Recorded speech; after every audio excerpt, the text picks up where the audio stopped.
सभी ज्योतिष प्रेमियों एवं ज्योतिष सीख रहे भाई बंधु एवं बहनों को मेरा नमस्कार। आज मैं आप लोगों को सन की 7.5 एवं ढैया के विषय में पूर्ण जानकारी दूंगा। आइए देखिए, ये काल पुरुष का जो है जन्मांग चक्र है। ठीक, लग्न भी वही है और चंद्र राशि भी वही है। कहने का मतलब है कि चंद्रमा जिस राशि में बैठ जाता है जातक के जन्म के समय लग्न कुंडली में चंद्रमा जिस राशि में बैठा होता वही जन्म राशि होती है। जैसे चंद्रमा यहाँ पर 1 में बैठा है तो मेष राशि 2 में बैठ जाएगा। दूसरी राशि कौन सी है? वृक, तो वृक राशि हो जाएगी। तीसरी राशि मिथुन है तो तीसरे राशि में 3 में चंद्रमा बैठ जाएगा तो उसकी मिथुन राशि हो जाएगी। 4 में बैठ जाएगा कर्क राशि, 5 में बैठ जाएगा सिंह राशि, 6 में बैठ जाएगा कन्या राशि, 7 में बैठ जाएगा तुला राशि। ऐसे करके 12वें राशि में जिसमें चंद्रमा बैठ जाएगा वही जातक की जन्म राशि होगी। ठीक है, अब जब जन्म राशि से द्वादश भाव में या द्वादश राशि में शनि जाता है, जन्म राशि में शनि जाता है और जन्म राशि से द्वितीय भाव या द्वितीय राशि में शनि जाता है तो उसको कहते हैं कि जातक की 7.5 चल रही है। ठीक है, जब जन्म राशि से द्वादश भाव में शनि प्रवेश करता है तो जातक की 7.5 की शुरुआत होती है, माने 7.5 आरंभ होती है। फिर 2.5 साल इस 12वें भाव में रहती है। ठीक है, जन्म राशि से 12वें भाव में 2.5 साल, फिर इसके बाद जन्म राशि में 2.5 साल, फिर इसके बाद जन्म राशि से दूसरा भाव या दूसरी राशि में 2.5 साल, 7.5 वर्ष रहती है। ठीक है, तो जब जन्म राशि से शनि द्वादश भाव में जाता है तो मस्तक में 7.5 का वास होता है। कहां पर? मस्तक में। जब जन्म राशि से द्वादश भाव में शनि गोचर में जाता है तो मस्तक में जन्म राशि का जो है प्रभाव होता है। फिर जब जन्म राशि में शनि प्रवेश करता है तो 2.5 साल हृदय में जो है शनि का प्रवेश रहता है। ठीक है, और इसके बाद जब जन्म राशि से द्वादश भाव या द्वादश राशि में शनिश्चर प्रवेश करता है तो जातक के पैरों में शनि की 7.5 का प्रभाव होता है। ठीक है, इसी प्रकार जब चंद्र राशि या जन्म राशि से जब जन्म राशि से चौथे और 8वें भाव में गोचर में, जब जन्म राशि से 1, 2, 3, 4 चौथे, 5वें, 6ठे, 7वें, 8वें, चौथे 8वें भाव में जब शनि प्रवेश करता है गोचर से तो उसको कहते हैं ढैया। क्या बोलते हैं? ढैया। लेकिन जिसके जन्मांग चक्र में जिस जातक के पास लग्न कुंडली बनी है, ठीक है, वो लोग अपनी कुंडली खोल करके देखें। जिनके कुंडली में शनि केंद्र या त्रिकोण का मालिक होकर के कुंडली में अच्छे भाव में बैठा हो, मतलब जिनके कुंडली में शनि योग कारक है, शुभ है, अच्छे भावों का स्वामी है। ठीक है, जब जिनके कुंडली में शनि तात्कालिक रूप से शुभ ग्रह है, मतलब केंद्र या त्रिकोण का मालिक होकर के अच्छे भाव केंद्र या त्रिकोण में बैठा हो या तीसरे छठे 11वें भाव में बैठा हो, समझ गए? तो ऐसे जातक की जो 7.5 होती है उसमें भी जातक को सुख संपत्ति की वृद्धि होती है, आर्थिक उन्नति होती है, मानसिक उन्नति होती है, शारीरिक उन्नति होती है, किसी प्रकार की कोई समस्या नहीं होती है।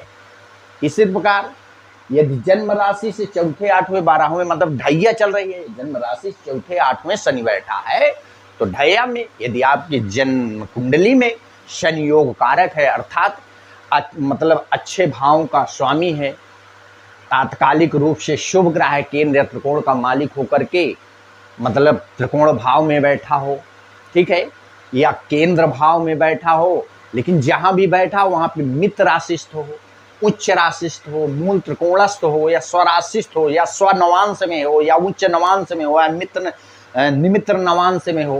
कहने का मतलब अच्छे पोजीशन में यदि बैठा होगा तो जातक की ढैया या 7.5 में भी जातक को सुख संपदा की वृद्धि होगी, ठीक है, आर्थिक उन्नति होगी, मानसिक उन्नति होगी, शारीरिक स्वास्थ्य की वृद्धि होगी, किसी प्रकार की कोई समस्या नहीं होगी। लेकिन यदि कुंडली में शनि अशुभ भावों का स्वामी होकर के, ठीक है, निर्बल स्थिति में है, अस्त है, नीच राशिस्थ है या शत्रु राशिस्थ है होकर के, और अशुभ भाव का स्वामी होकर के, अरिष्टकारक होकर के यदि जन्मांग चक्र में बैठ जाए तो ऐसे शनि के गोचर में, अर्थात द्वादश भाव में जब जाएगा जन्म राशि से द्वादश भाव में, या जन्म राशि में, या दूसरे भाव में, तो क्या होगा, सुख संपत्ति की हानि करेगा, शारीरिक मानसिक उलझने जातक को कष्ट, रोग, बाधाएं आदि प्राप्त होंगे, ठीक है।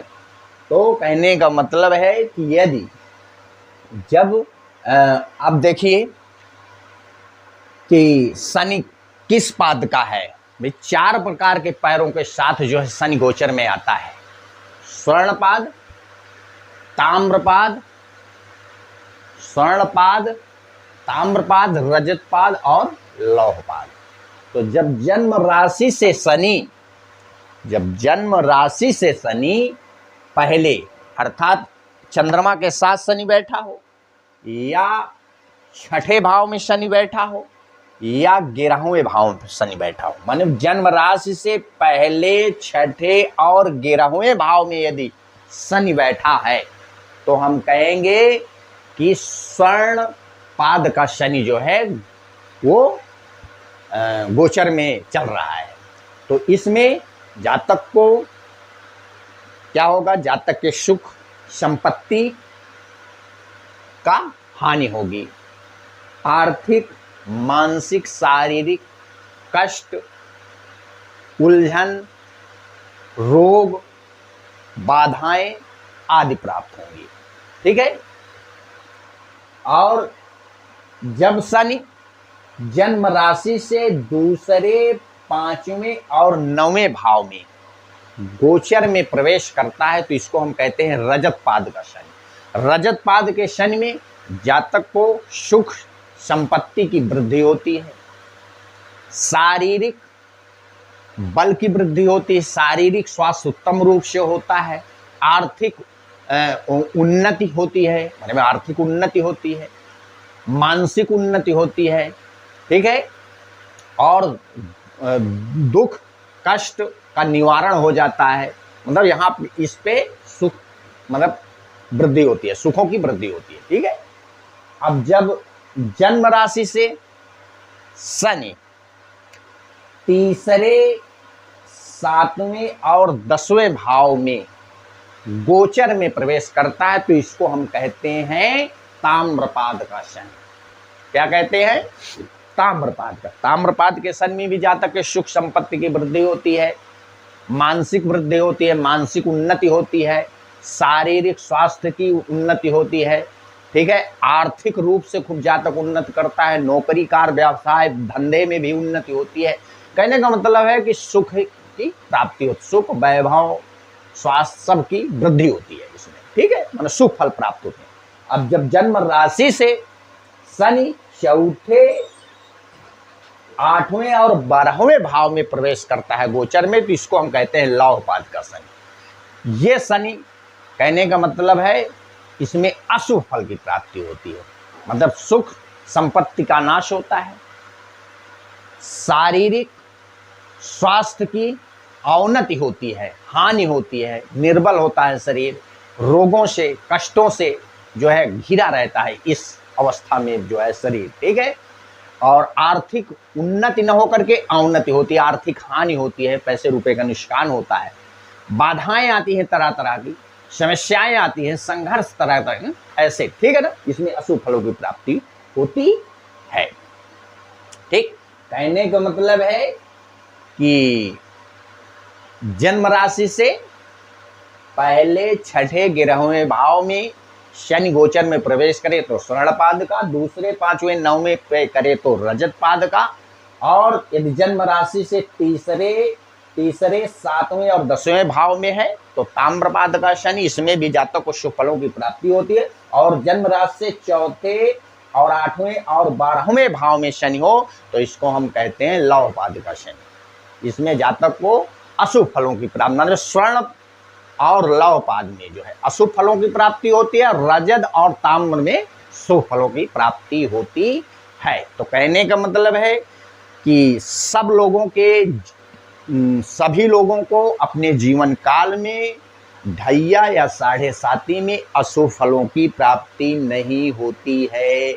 जिनके जन्मांग चक्र में शनि योग कारक है, शुभ भाव का स्वामी होकर के तात्कालिक रूप से शुभ ग्रह है, शुभ भाव में बैठा है, उच्च राशिस्थ होकर के, स्वराशिस्थ होकर के या स्वमूल त्रिकोणस्थ होकर के या मित्र राशिस्थ होकर के और शुभ स्थिति में बैठा है, तो ऐसे जातक की 7.5 या ढैया के समय में भी जातक के सुख संपदा में वृद्धि होती है, शारीरिक स्वास्थ्य की उन्नति होती है, मानसिक उन्नति होती है, आर्थिक उन्नति होती है, माने समस्त सुफलों की प्राप्ति होती है।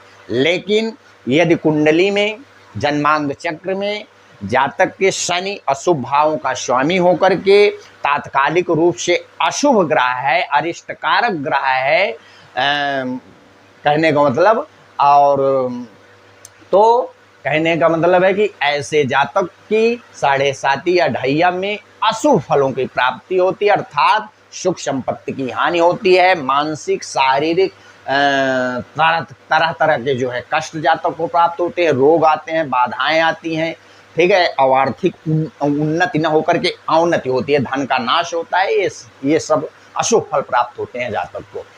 ठीक, मेरी वीडियो यदि आप लोगों को अच्छी लगी हो तो कृपया मेरे चैनल को लाइक, शेयर एवं सब्सक्राइब कीजिए। धन्यवाद।